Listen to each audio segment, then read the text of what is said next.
What's up? Duncan the Highlander here. Woos, be bold, my friends. Sorry it's been a little bit. Oh, gosh darn. Close that window. It's getting too loud. Sorry it's been a little bit since I made a video where I just kind of sat down and chit-chatted.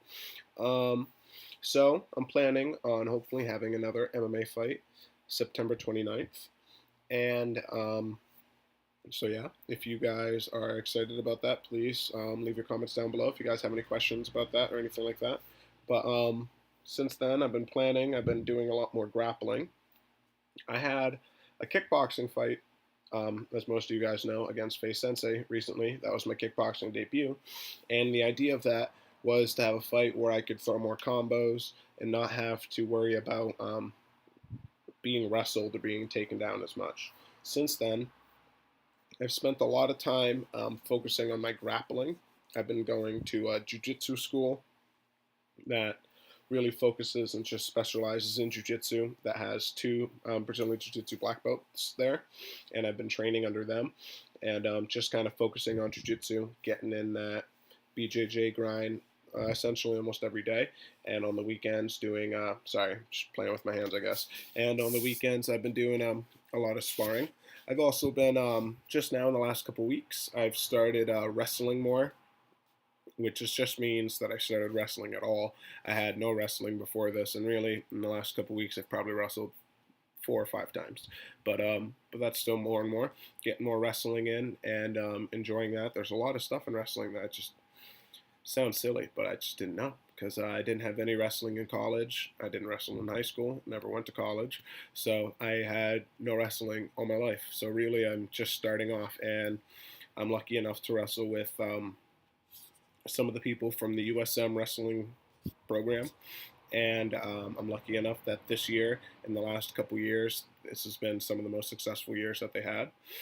There's a wrestling champion there that I wrestle with, and some other people that have come from the program. And I believe it's safe to say that this year, the wrestler Dan DeGallo essentially is one of the best wrestlers to ever come out of the state of Maine. So of all the times, he just happens to be teaching the wrestling program right at our gym. So it works out for me. Gives me a nice little person to work with and do wrestling with. And all the other people there, John Dupree, he came in fourth in nationals for some wrestling tournament. I'm not really sure exactly, but he's a very high level wrestler. Puts it to me, and it just gives me a chance to really work with people who are a lot larger than me. A lot of the people there are bigger than me, and they've been wrestling for a long time. So they're bigger, stronger, more athletic, and more technical. So it just gives me a lot of solid reps of getting thrown around, back up, thrown around, back up, thrown around, back up. But eventually, I'm going to get my wrestling, and that's going to help me because when I go against people my size, and let alone with less skill in specific wrestling, and specifically in wrestling, that's going to provide a lot of benefits for me. So right now I've just been kind of diving in, same thing with jiu-jitsu, doing a lot of grappling with Brazilian jiu-jitsu black belts and getting destroyed. But when I roll with people that used to give me a lot more struggle, I'm now having a lot better matches with them or getting the advantage of them because I've been getting my ass kicked just back and forth, back and forth. But I honestly believe that that's what you got to do. And I know it sounds silly, and I know you got to train a lot, but I'm under the idea that if I just keep training with these people over and over and over again, that eventually I'll be able to even catch them, and that I'll be able to, submit my instructors one day, and I'll be able to take down the people that I wrestle. And even though they have many years ahead of me, I know, I think one of the key things is, especially in MMA, is looking through the martial arts and realizing what thing specifically that you're going to focus on, that you're going to spend your time getting good at. You know what I mean? So I think that's what I try to do. If I know wrestling has all these different things, you know what I mean? So there's a small aspect of wrestling that I'm going to have to understand, get good at, and make my own. And I don't know what that is yet, but I'm going to figure that out and try to keep it really small. Same thing with like jujitsu. You know what I mean? Now jujitsu, there's a lot more, but I'm gonna find like my game and make it small. And the only way to find your game is by getting tooled on over and over and over again. That's a good way for you to get your shit together, for you to get better. So that's like about me. I've also been running a little bit, trying to get some of my stuff going. Sorry that, once again, I apologize that it's been a little bit since I made a video for you guys. But I hope you guys enjoyed this so far. Last little thing is, I know everybody and their mother is talking about the big fight of the year, Floyd Mayweather versus Conor McGregor. But for me, the biggest fight of the century is about to happen. And that, my friend, is in 3 days. And that is Daniel Cormier versus Jon Jones, which sounds weird saying Daniel Cormier versus Jon Jones rather than Jon Jones versus Daniel Cormier. But our champion is Daniel Cormier. Now, I don't hate Daniel like everybody else, but I don't know why nobody else is super excited for this fight. For me, this is the best card of the year and arguably the biggest fight of the century. Definitely the biggest fight of the year for me. Definitely on paper. Definitely for credentials or notoriety. Not notoriety. For merit. Merit. It's merit. It's definitely the most deserving. You know what I mean? You got Daniel Cormier, who was fighting up at heavyweight, undefeated at heavyweight, wiping the floor through people, getting people in these high singles, throwing them and dumping them like Josh Barnett. Going through, he fought giants, people who are 6'4", people who are way bigger than him, Bigfoot Silva, and just destroying people. Then he comes down, fights at light heavyweight, destroys everybody that he fights there. Now, don't get me wrong, he fights a debuting Pat Cummins, which is, you know, kind of rough for you to debut against Daniel Cormier, but still destroys him.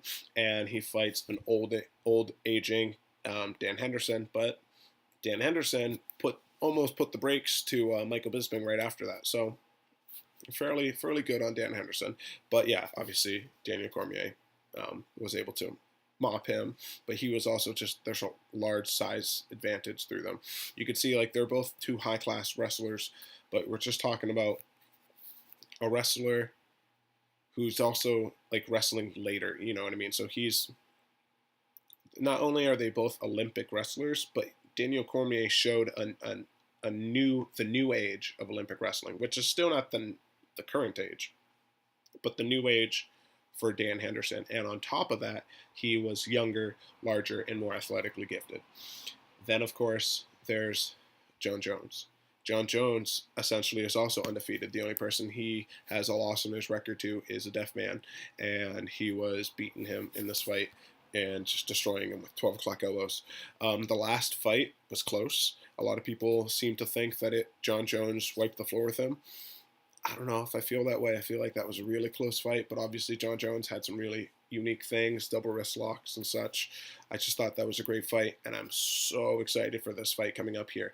Deep down inside, I feel like Jon Jones is going to win. Of course, he's Jon Jones. But I would like to see Daniel Cormier win. You know, I feel like Daniel Cormier is just a good guy, and I'd like to see him win. So, yeah, if you guys liked this, please share.